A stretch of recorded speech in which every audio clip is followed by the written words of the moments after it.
Mother's Sunday was supposed to be a day meant to celebrate womanhood, love, and family had become the day my world collapsed. My husband, Victor, raised his glass at our dining table, surrounded by friends and family, and smiled that cruel, smug smile I once found charming. Then, with perfect clarity, he said, "You're barren. You can never be a mother." The laughter stopped, forks froze mid-air. I sat there, my breath caught in my chest, as my heart shattered in front of everyone I knew. The insult wasn't whispered in anger. It was a performance, a deliberate act of humiliation. And in that instant, I understood that the man I loved no longer existed. Our dining room had been glowing with candlelight just moments before, the table set with our finest china and crystal glasses that caught the light. I'd spent the morning preparing everything, choosing the perfect flowers, setting out the good silverware, wanting everything to be beautiful. My best friend Sienna Blake sat 3 seats down, her face frozen in horror, her wineglass suspended halfway to her lips. The words hung in the air like poison gas, spreading across the table, choking everyone who breathed them in. I couldn't move, couldn't speak, couldn't do anything but sit there while my husband's cruelty echoed in the sudden silence. Sienna's mouth opened and closed, searching for words that didn't exist for a moment like this. Someone's fork clattered against their plate, the sound impossibly loud in the terrible quiet. I felt everyone's eyes on me, watching, waiting to see if I would break. My chest tightened until I thought my ribs might crack under the pressure. My breath came in shallow gasps that I tried desperately to hide, forcing my face to stay neutral, refusing to give him the satisfaction of seeing me crumble. The room tilted slightly, the candles blurring into streaks of gold, and I gripped the edge of the table to steady myself.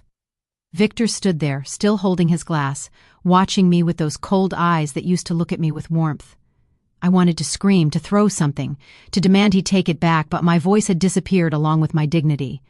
Victor's smile widened, and that's when I knew this had been planned. He'd waited for this moment, chosen this day specifically, gathered witnesses to watch him destroy me in the most public way imaginable. He wanted Sienna to see it, wanted Garrett to see it, wanted everyone who knew us to witness my humiliation. He let the silence stretch, feeding off the discomfort radiating from every person at that table. I could see satisfaction in his eyes, pleasure in my pain, and something inside me died right there. The spell broke when Sienna pushed back her chair, the legs scraping against hardwood like nails on a chalkboard. She moved to my side, her hand finding mine under the table, squeezing so hard it hurt. But I welcomed the pain because it was real. I could feel her trembling, or maybe it was me. I couldn't tell anymore where my body ended and the shock began. Other guests started standing, mumbling excuses about babysitters and early mornings, their eyes darting everywhere except toward me. They fled like rats from a sinking ship, abandoning their half-finished meals and leaving me to drown alone. Within 10 minutes, the house emptied completely, leaving only the wreckage of what should have been a celebration. I sat frozen at that long table, surrounded by abandoned wine glasses and cooling food, staring at the Mother's Day cake someone had brought. My reflection stared back at me from the blade of the silver serving knife, pale, hollow, barely recognizable. The woman in that knife looked like someone I used to know, someone who believed in love and marriage and happy endings. That woman was gone now, killed by 5 words from her husband's mouth. Victor didn't apologize, didn't explain, didn't even have the decency to look guilty about what he'd just done.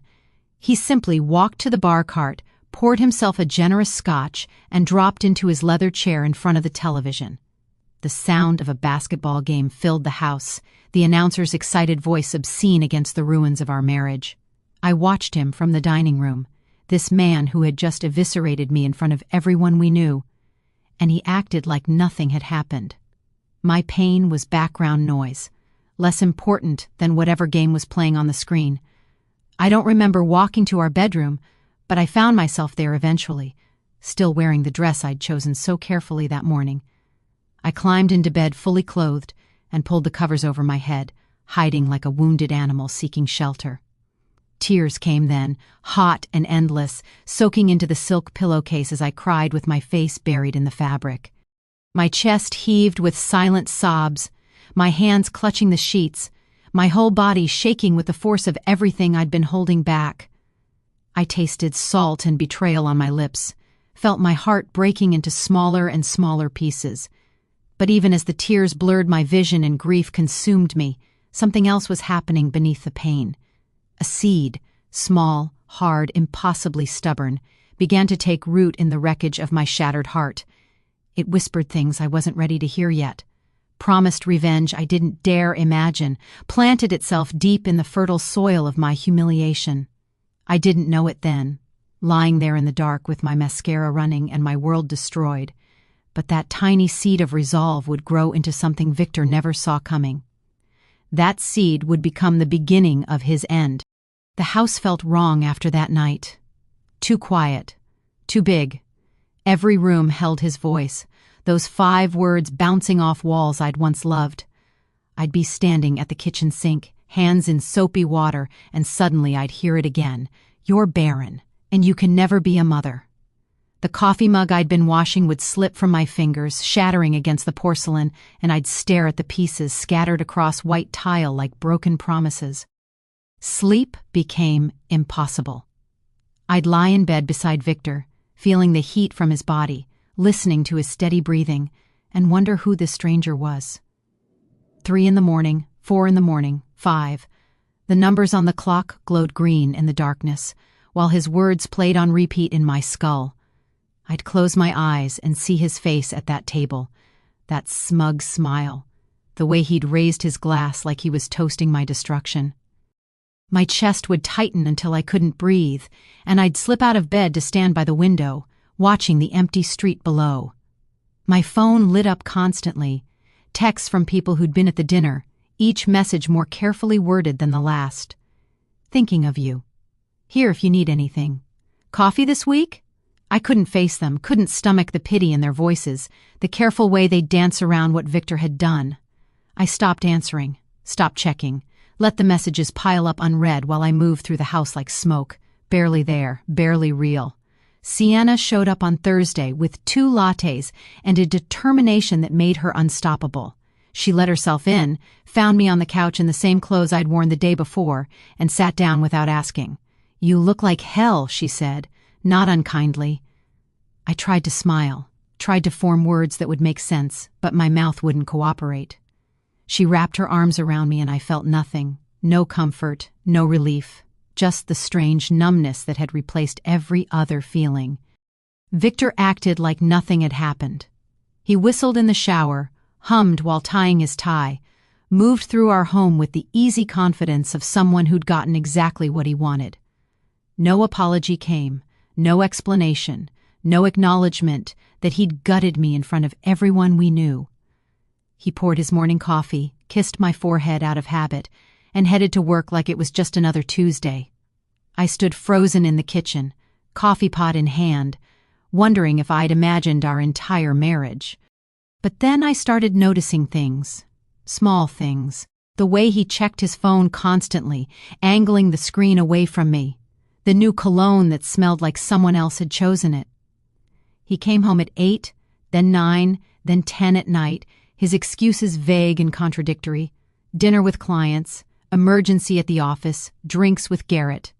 He'd head straight for the shower, scrubbing himself clean before I could get close enough to catch the scent of wherever he'd really been. I watched him like I'd never seen him before. Every gesture became evidence, every word a potential lie. The way he avoided looking directly at me, his gaze sliding past like I was invisible. The careful way he folded his receipts and tucked them into his wallet before I could see what he'd bought, where he'd been. His laptop suddenly required a password I didn't know. His car smelled different, perfume and something else I couldn't name but made my stomach turn.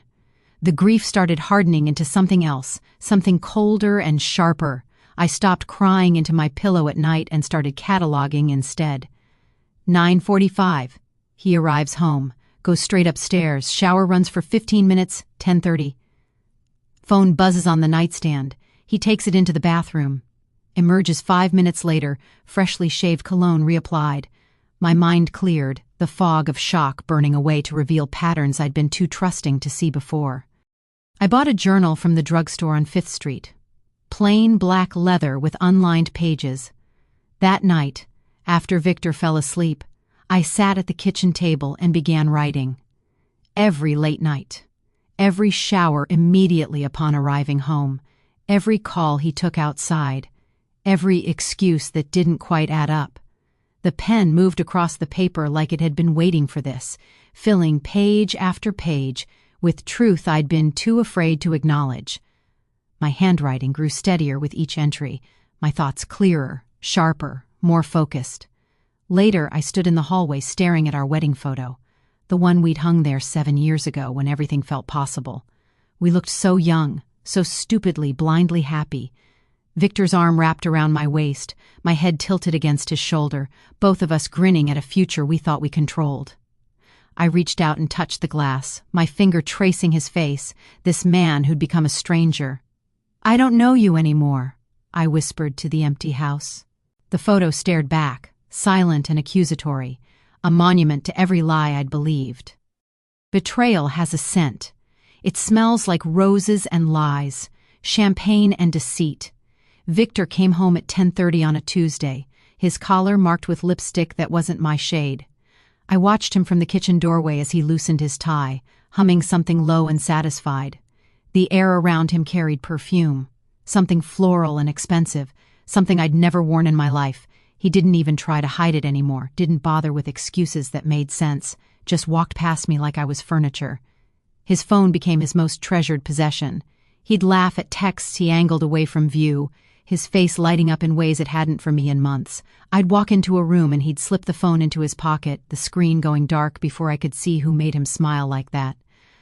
Calls came at dinner, during movies, in the middle of conversations we weren't really having anymore. He'd excuse himself, step onto the balcony or into his office, closing doors that used to stay open between us. I called him once during my lunch break, needing to ask about our water bill that had doubled for no reason. The phone rang 6 times before going to voicemail.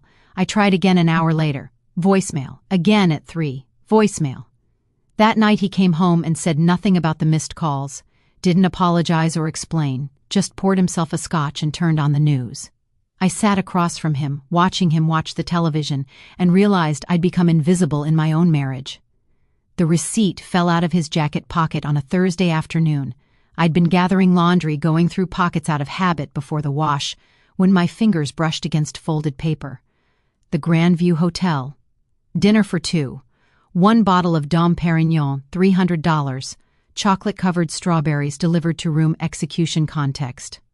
My hands started shaking so badly the paper rattled, the black ink swimming before my eyes as my brain tried to make the words mean something other than what they clearly meant. I stood in our bedroom holding that receipt, my whole body trembling, the truth I'd been avoiding crashing down like a building collapse. This was real. This was happening. This wasn't paranoia or insecurity or the aftermath of his cruelty at that dinner. This was evidence printed in black and white, dated and time-stamped proof that my husband was living a completely separate life. The room tilted, my vision narrowed, and I had to sit down on the edge of our bed before my legs gave out completely. I remembered our beginning. Victor, at 28, charming and attentive, bringing me coffee exactly how I liked it without having to ask. The way he'd listen when I talked about my day, his eyes focused only on me like nothing else in the world mattered. Our wedding day, him crying when I walked down the aisle, whispering "you're everything" when we said our vows. I'd believed him then. I'd believed him for 7 years. Was any of it real? Or had I always been just a placeholder, someone to fill space until someone better came along? Sienna had mentioned Raymond Keller once, months ago, during a conversation about her cousin's messy divorce. Best private investigator in the city, she'd said. Finds things people don't want found. I'd filed the name away without thinking I'd ever need it. Now I pulled out my phone with hands that had stopped shaking and started moving with purpose. The call connected on the second ring. His voice was professional, detached, exactly what I needed. We arranged to meet the next day. Raymond Keller's office was in a building downtown that had seen better decades. He was older than I expected, 50 maybe, with gray at his temples, and eyes that had clearly seen every variation of human betrayal. I slid the receipt across his desk along with a photo of Victor.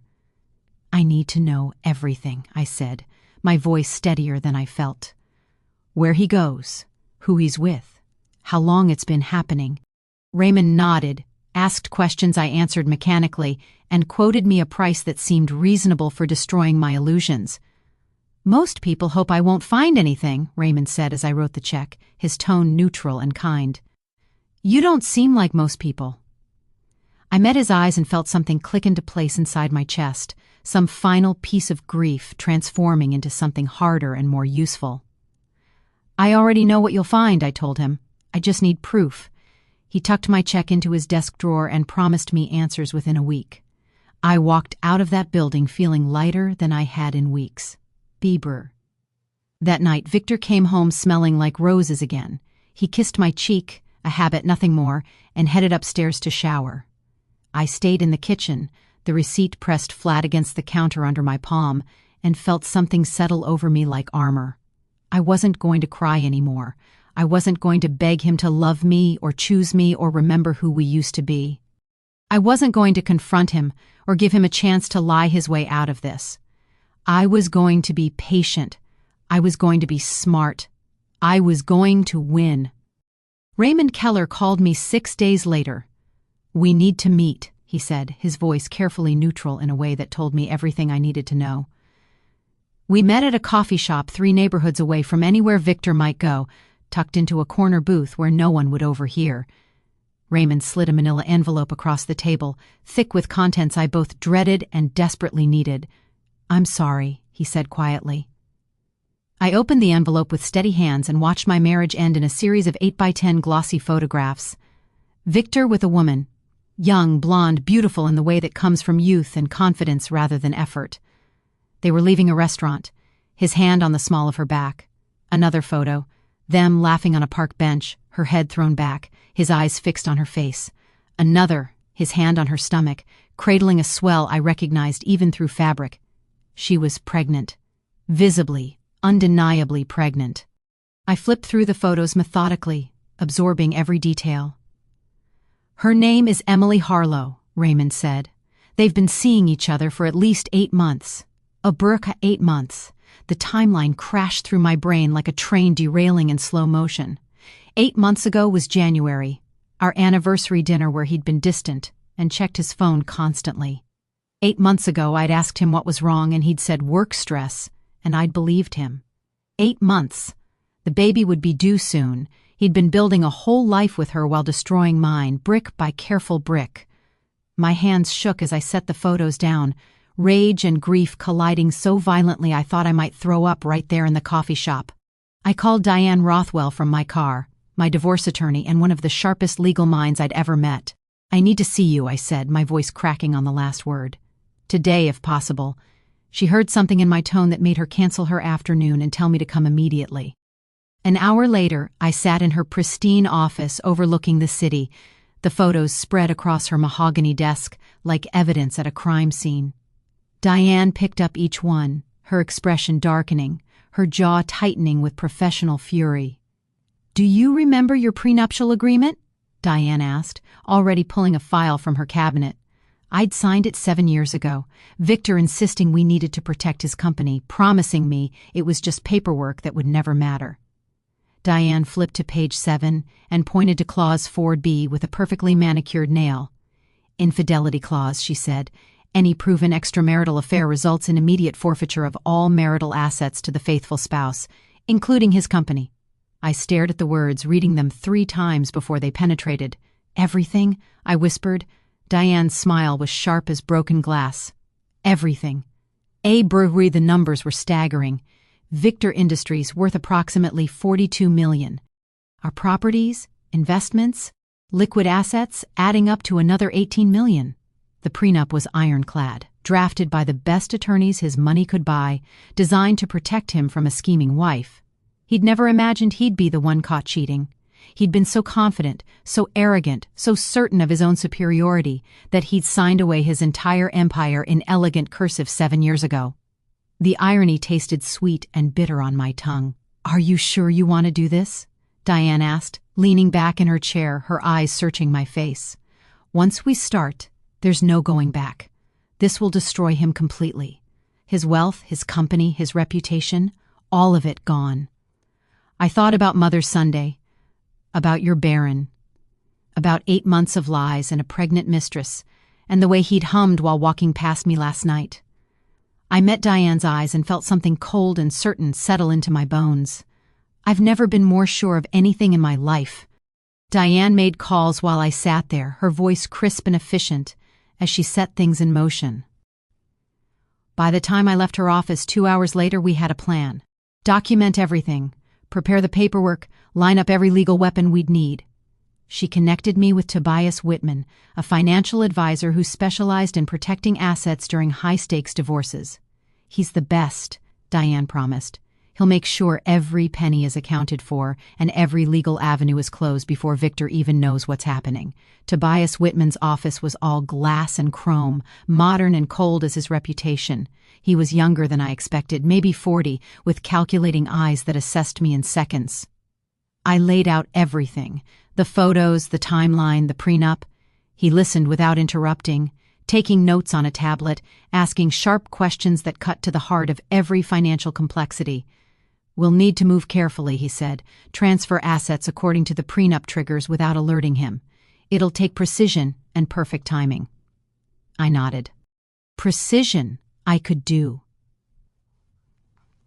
That evening, I met Diane at her office to sign the initial documents. The papers spread across her desk represented the dismantling of Victor's entire world, page after legal page of his downfall, written in dense paragraphs and numbered clauses. I picked up the pen, black ink, expensive weight, and paused for just a moment. This was it, the point of no return. Once I signed, I wasn't just the betrayed wife anymore. I was the woman who would take everything. My hand moved across the paper, my signature firm and unwavering, each letter a small act of war. They say revenge is best served cold, but mine was surgical, calculated, and absolutely devastating. I gathered the signed papers, slid them back into Diane's folder, and stood to leave. Through the window, the city lights sparkled like promises, like possibilities, like the future I was about to reclaim. Victor thought he'd broken me at that Mother's Day dinner. He thought he'd won by humiliating me, by making me small, by replacing me with someone younger and fertile. He had no idea what he'd actually done. He'd given me clarity, he'd given me motivation, and most importantly, he'd given me legally binding documentation of his own arrogance. All I had to do now was let him dig his own grave. He called me barren. But it turned out he was the one who couldn't create life.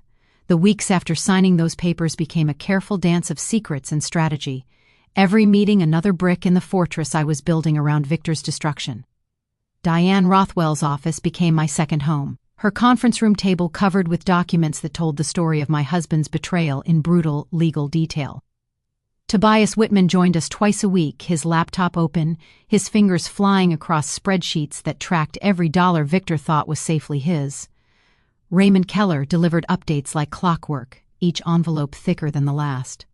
More hotel receipts from the Grandview, always room 1847, always charged to Victor's personal credit card. Photos of Victor and Emily Harlow at restaurants I'd never been to, walking through parks I didn't know existed in our city. Credit card statements showing jewelry purchases I'd never received. Flowers sent to addresses that weren't our home. He'd been building an entire parallel life, spending our money on her, and he'd been careless enough to leave a paper trail wide enough to drive a truck through. Tobias worked his magic quietly, transferring liquid assets into protected trusts exactly as the prenuptial agreement allowed. "We're moving money that's technically already yours," he explained during one of our meetings, his voice calm and professional. "The prenup triggers the moment infidelity is proven. We're just getting ahead of the official timeline." Watching him work was like watching a surgeon, precise and bloodless, each transaction another cut into Victor's financial empire. By the end of the third week, $18 million sat safely in accounts Victor didn't know existed. But something nagged at me, a piece that didn't fit right. I lay awake one night doing math in my head. 8 months pregnant, maybe 9 by now based on Emily's size in the latest photos. Victor and I had been trying for a baby for 3 years with no success. 3 years of specialists and tests and disappointment, all of it ending with doctors telling me my reproductive system was fine, but sometimes these things just take time. Victor had refused to get tested, said it was unnecessary, insisted the problem couldn't possibly be him. What if he'd known all along? Brof, I scheduled an appointment with Dr. Nathaniel Cross, my physician for the past 5 years, claiming I needed a routine checkup. His office smelled like antiseptic and patience, the walls covered in degrees from impressive universities. We talked about my health, my stress levels, my irregular sleep. Then I took a breath and said what I'd come to say. I need to ask you something confidential. Is there any way to access Victor's medical records? I have suspicions about his fertility. Dr. Cross's expression shifted, professional concern replacing casual friendliness. That's highly irregular, he said slowly, leaning back in his chair, weighing ethics against the quiet desperation in my voice. But if you're his wife, and there are medical reasons you need this information? He didn't finish the sentence, just turned to his computer and typed with quick, decisive keystrokes. Victor had been a patient here too, years ago, before he'd switched to some concierge practice downtown. Dr. Cross pulled up old files, his eyes scanning data I couldn't see. His face went carefully neutral. I think you should see this. The medical report was dated 4 years ago, before we'd even started trying. Comprehensive male fertility analysis, diagnosis azoospermia, complete absence of viable sperm, 0 sperm count, irreversible, congenital. I read the words 3 times, my brain refusing to process what my eyes were seeing. Victor was sterile, had always been sterile, couldn't father children under any circumstances. Every month I'd blamed myself. Every failed pregnancy test I'd cried over. Every specialist appointment where I'd felt broken and defective. All of it based on a lie he'd known for 4 years. The baby Emily was carrying couldn't possibly be his. She thought she was having Victor's child, thought she'd won some prize by stealing my husband, and she didn't know she'd been lied to just as completely as I had. Victor had called me barren in front of everyone we knew, had humiliated me for something that was never my fault, had let me suffer for years knowing the whole time that he was the one who couldn't create life. The cruelty of it took my breath away, the calculated nature of his deception so monstrous I actually laughed.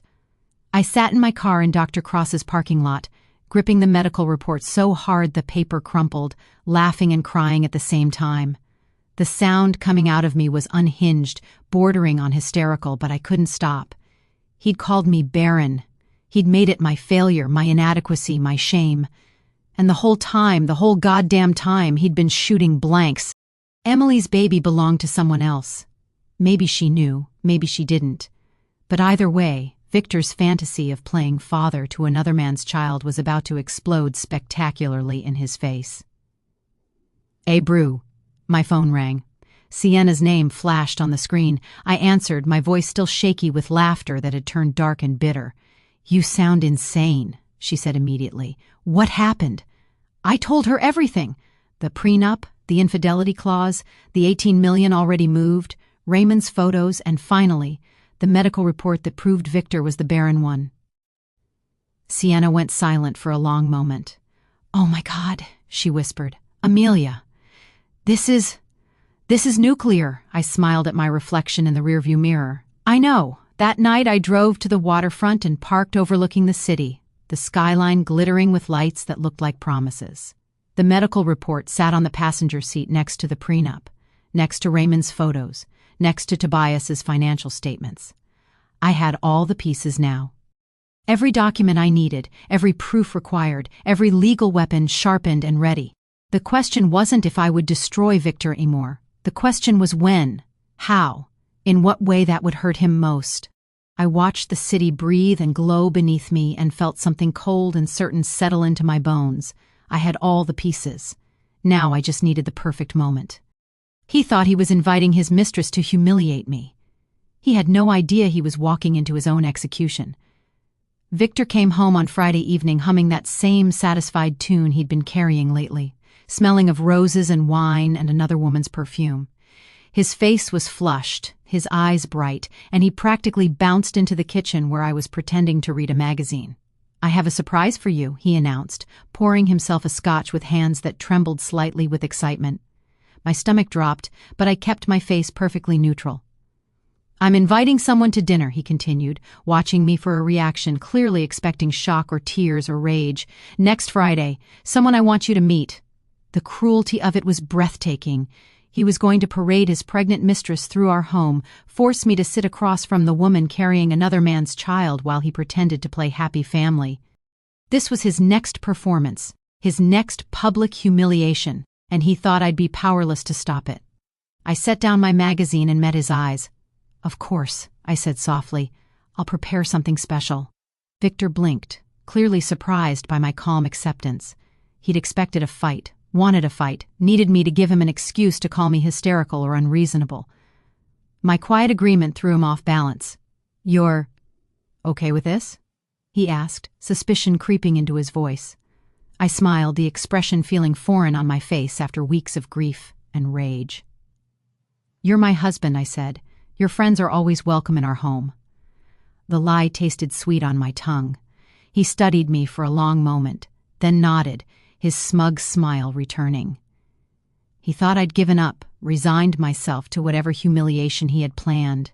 He couldn't have been more wrong. That night, after Victor fell asleep, I went to my office and opened my laptop. The folder labeled Contingency glowed on the screen, filled with documents that represented Victor's complete destruction. I reviewed everything one last time, checking dates and signatures and notarizations. The prenuptial agreement with its infidelity clause highlighted in yellow. Bank statements showing $18 million transferred into my protected accounts. Credit card receipts proving his affair. Raymond's photos of him with Emily. And finally, the medical report from Dr. Nathaniel Cross, the smoking gun that would destroy not just Victor, but his entire fantasy. I printed 3 copies of each document, the printer humming quietly in the dark office, each page another nail in Victor's coffin. The prenup first. 15 pages of legal language that would strip him of everything he'd built. The financial statements next, proof that his money was already gone, that I'd outmaneuvered him while he was too arrogant to notice. And finally, the medical report, the beautiful, damning evidence that he'd lied about everything. That the baby he was so proud of couldn't possibly be his. I collated the pages carefully, organizing them for maximum impact. Fed, 3 documents, 3 revelations, 3 killing blows delivered in sequence.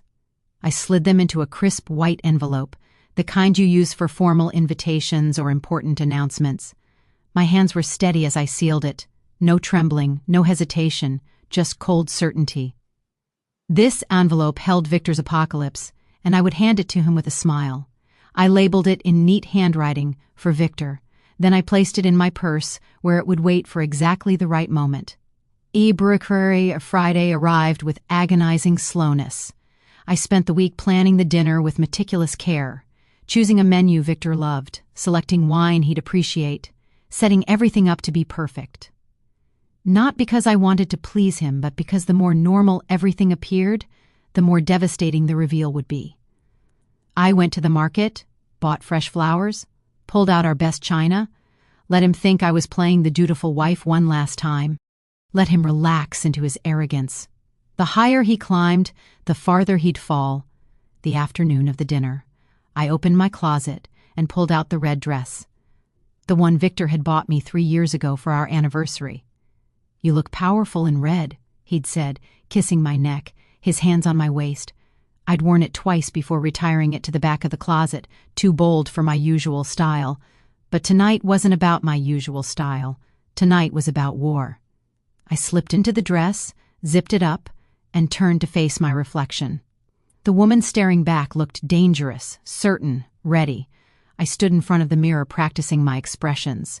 The polite smile when I opened the door, the gracious hostess voice when I offered drinks, the calm, steady tone when I placed the envelope on the table. I rehearsed until every gesture felt natural, every word smooth and controlled.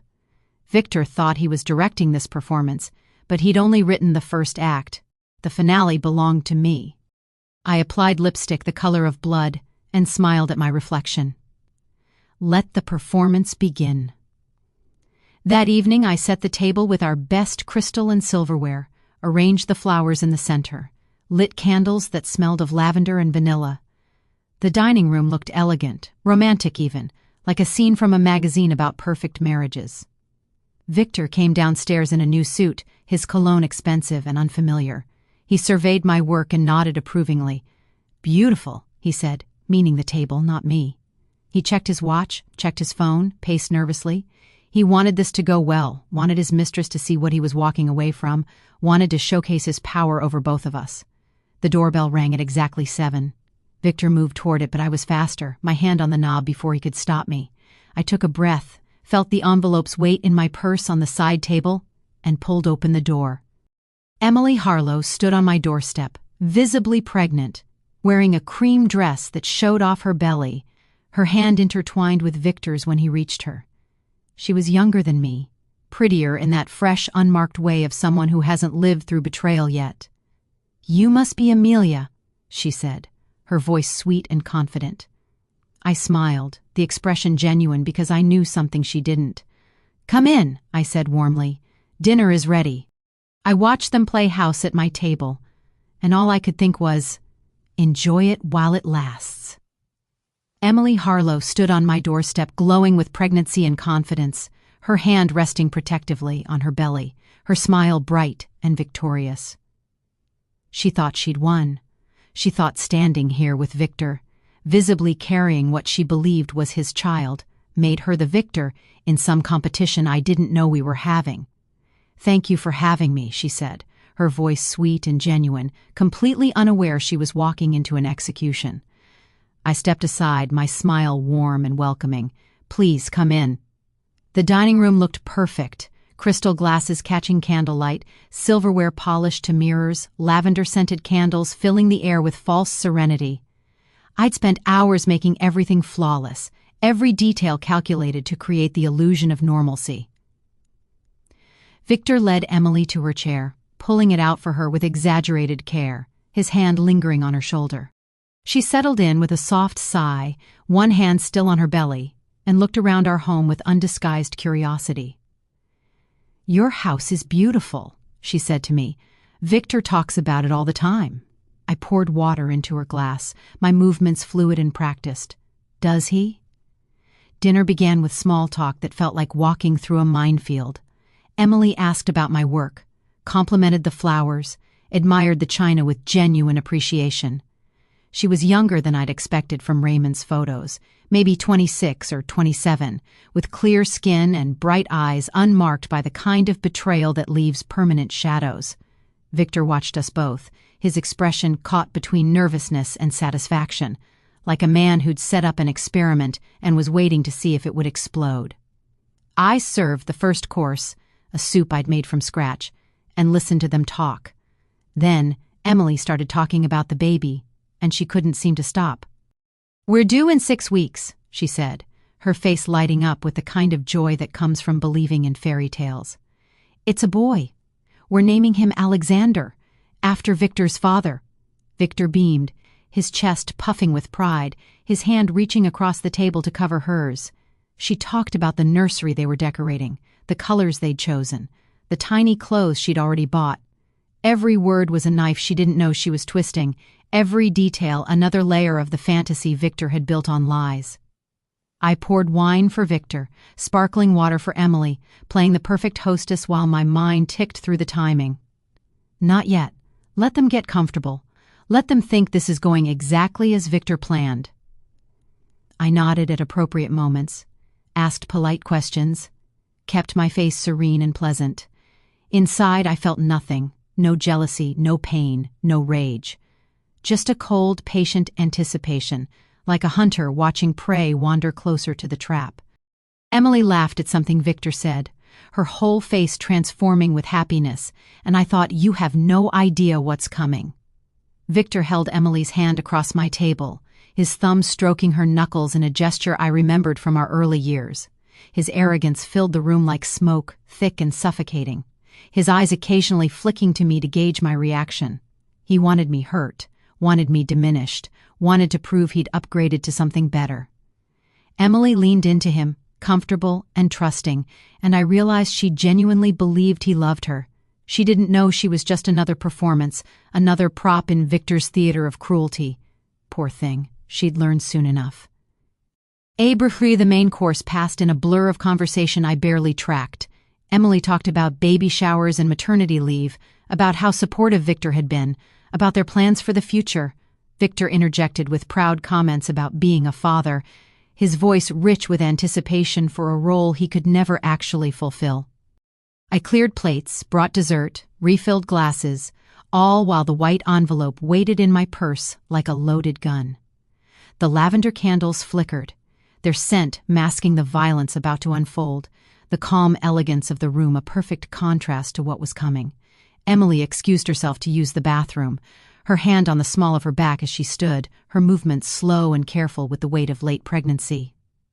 "Down the hall, second door on the left," I told her, my voice kind and helpful. Victor watched her go, then turned to me with a smirk that made my skin crawl. "You're handling this better than I expected," he said, like I deserved praise for not making a scene. I smiled back, my expression unreadable. "Am I?" His smirk faltered slightly, uncertainty creeping into his eyes. The moment Emily's footsteps faded, I stood and walked to the side table where my purse sat. My fingers found the envelope immediately, its edges crisp and sharp against my skin. This was it. The moment I'd been building toward for weeks, the culmination of every document gathered, every meeting with Diane and Tobias, every photo from Raymond. My heart was steady, my hands calm, my mind crystal clear. I returned to the table and placed the envelope directly in front of Victor's dessert plate. The white paper seemed to glow in the candlelight.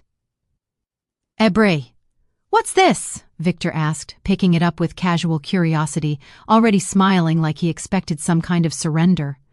I settled back into my chair, taking a sip of wine, letting the moment stretch. Emily's footsteps sounded in the hallway, returning. Perfect timing. She'd see everything. "For you," I said softly, my voice carrying none of the violence the envelope contained. Victor tore it open carelessly, expecting divorce papers or maybe a plea for counseling, something he could laugh about later. His fingers pulled out the first document. I watched his face, savoring every micro-expression. "Go ahead," I said. "Read it." In ink. Victor's eyes scanned the first page, his expression casual and dismissive, expecting something he could easily wave away or turn into another opportunity to humiliate me. Then his gaze snagged on specific words, his pupils dilating as comprehension began to dawn. Prenuptial agreement, infidelity clause, forfeiture of assets. The smirk slid off his face like melting wax, replaced by confusion, then disbelief, then the first cold edge of fear. His hands started trembling, the pages rattling audibly in the quiet room. "This is," he stammered, flipping back to the first page, reading it again like the words might change if he looked hard enough. "This can't be enforceable. This is from 7 years ago."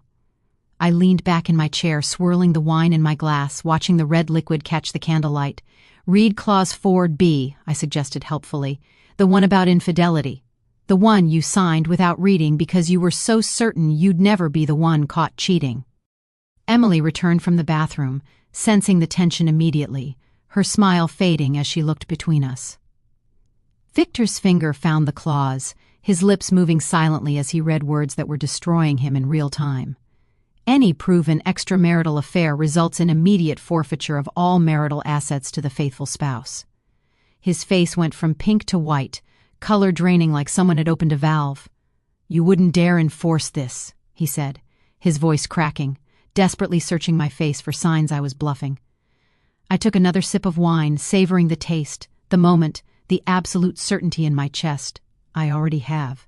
His hands shook so badly he nearly dropped the papers.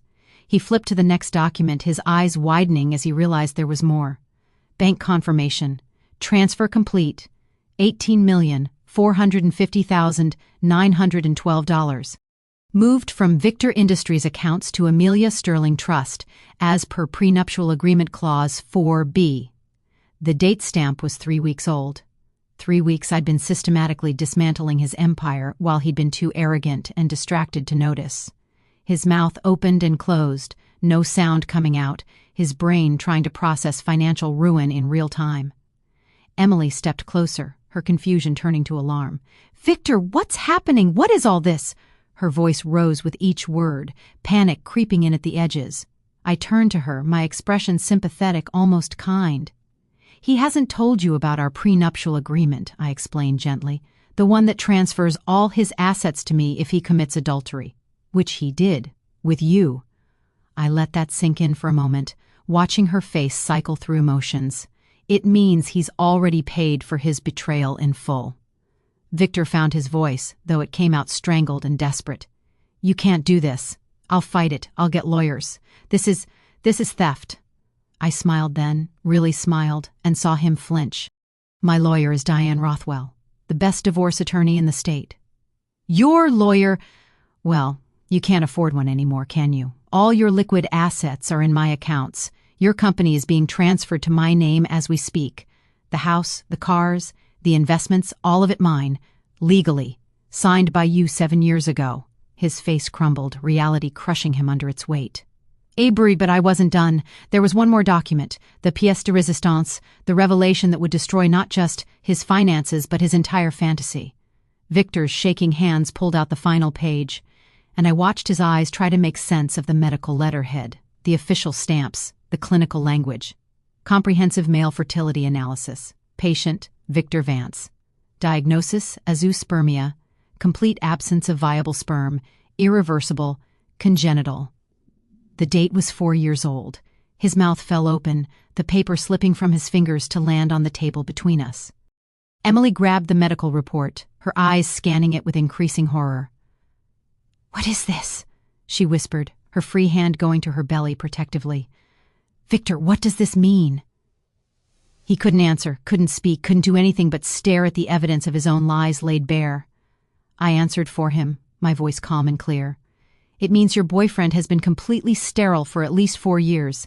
0 sperm count. Couldn't father a child if his life depended on it." I paused, letting physics and biology do the math in her head. "It means the baby isn't his." Emily's face went through shock, confusion, denial, and finally arrived at horrified realization. "You told me she was the one who couldn't have children," she said to Victor, her voice breaking. "You said it was her fault. You said we were giving you what she never could." Tears started streaming down her face, her whole body shaking. Victor reached for her, but she jerked away violently. "Don't touch me! You lied to me! You told me this baby was yours! You let me believe!" She couldn't finish, sobs taking over. "Emily," Victor started, his voice pleading, desperate, the arrogance completely gone now. "I can explain. This doesn't change anything between us. We can still—" But she wasn't listening. She grabbed her purse from the floor, stumbling slightly, one hand on her belly, mascara running down her face in black rivers. "You're a liar," she spat. "You're a liar and a fraud, and I can't believe I fell for this. The baby isn't yours, Victor. It's Derek's, my ex-boyfriend. I lied too. We both lied." The admission hung in the air like smoke. She turned to me, her expression guilty and ashamed. "I'm sorry," she whispered. Then she fled, the front door slamming behind her. Ibrahim, the silence that followed was deafening. Victor sat frozen, the documents scattered in front of him. His entire world collapsed into rubble. I stood slowly, smoothed my red dress, and picked up my wineglass. "You called me barren in front of everyone I loved," I said quietly. "You humiliated me on Mother's Day. You let me believe for 3 years that I was the reason we couldn't have children when you knew the whole time it was you." I walked toward the door, pausing to look back at him one last time. "You're sterile, broke, and alone, Victor, and I'm free." I left him sitting there in the ruins of his own making, the lavender candles still burning, their calm scent masking the devastation I'd so carefully, so perfectly orchestrated. He called me barren. But I was never empty. I was just waiting for the right moment to bloom. The silence after Emily fled stretched like pulled taffy, thick and uncomfortable, broken only by Victor's ragged breathing and the distant sound of her car screeching out of our driveway. He sat frozen at the table, surrounded by the documents that had just destroyed his entire world, his hands still trembling, his face the color of old paper. I stood slowly, smoothing the red dress that suddenly felt like armor, like war paint, like victory itself. My purse hung on my shoulder, light and empty now that the envelope had done its work. "Amelia," Victor finally managed, his voice cracking on my name. "We can fix this. We can talk about this. I'll make this right." He reached for me across the table, his hand desperate and grasping, but I stepped back smoothly, keeping distance between us like the chasm it had always been. His eyes were wild, panicked, the arrogance completely stripped away to reveal the small, terrified man underneath. "There's nothing to fix," I said quietly. "You destroyed us the moment you opened your mouth at that Mother's Day dinner. Everything after that was just you digging the grave deeper." He tried to stand, but his legs wouldn't cooperate, buckling under the weight of his financial ruin. "You can't do this. That money, that company. I built that. It's mine." His voice rose to something close to a whine, desperation making him sound like a child whose toy had been taken away. I picked up my wine glass, drained the last sip, and set it down with deliberate care. "You signed it away 7 years ago because you were too arrogant to imagine you'd ever be the unfaithful one. Your signature, your consequences, your downfall." Each sentence landed like a physical blow. Victor's face crumpled, tears starting to leak from his eyes, and I felt nothing. No satisfaction, no pity, no lingering love trying to make me soften. Just a vast, peaceful emptiness where he used to live in my heart. "I'm sorry," he whispered. "I'm so sorry. Please, don't do this." But his apologies were years too late, offered only now that he understood the price of his cruelty. I gathered my purse, checked my reflection in the darkened window. The woman staring back looked powerful, certain, free. "You told me I could never be a mother," I said, my voice steady and clear. "Tonight I gave birth to justice." I walked toward the door, my heels clicking against hardwood that would soon belong entirely to me. Victor called my name again, the sound breaking halfway through, but I didn't turn around. At the threshold, I paused, my hand on the doorframe, and looked back one final time at the man who'd tried to destroy me. He looked smaller somehow, diminished, like he'd physically shrunk under the weight of his own lies. "Happy Mother's Day, Victor," I said softly. Then I stepped through the door and closed it behind me, the click of the lock feeling like the period at the end of a very long, painful sentence. Abrewie. The divorce proceedings moved with surgical precision. Diane Rothwell, my attorney, filed the papers within 48 hours. Every clause of the prenuptial agreement highlighted and referenced. Victor tried to fight it, hired what lawyers he could afford with credit cards that hadn't been frozen yet, but they took one look at the ironclad agreement and the photographic evidence of his affair and advised him to accept the inevitable. Within 6 weeks, it was done. Victor Industries, the company he'd spent 15 years building, transferred to my name with a judge's signature. The house, the cars, the investment portfolio, all of it legally and permanently mine. Garrett Holloway, Victor's business partner, called me 3 days after the transfer went through. "I want you to know I had no idea what Victor was doing in his personal life," he said carefully, his voice professional and distant.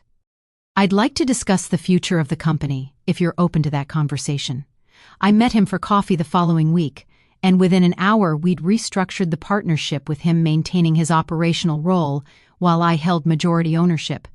"Victor won't be involved going forward," Garrett confirmed, relief evident in his voice. "His reputation in the industry is, well, it's gone." Ibrahu, the rumors spread faster than I could have orchestrated myself. Victor's sterility, his affair with a woman carrying another man's child, his spectacular financial collapse. It became the cautionary tale whispered in country clubs and boardrooms across the city. People who'd been at that Mother's Day dinner told their friends, who told their friends, until the story took on a life of its own. "Did you hear about Victor Vance?" they'd say, voices dropping to scandalized whispers. "Called his wife barren. Turned out he was shooting blanks the whole time. The schadenfreude was delicious, even secondhand." I drove past our old house one afternoon, my house now, legally, and saw Victor's car parked in the driveway. He'd been allowed to collect his personal belongings, nothing more. I didn't stop, didn't slow down, just kept driving toward the future I was building from the rubble of our marriage. My phone buzzed with a text from Sienna. "Coffee tomorrow? Want to hear everything?"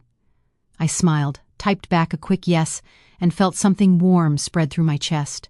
Not happiness exactly, but something close. Relief. Freedom. The bone-deep satisfaction of knowing I'd won. Victor tried calling once 2 weeks after the divorce finalized.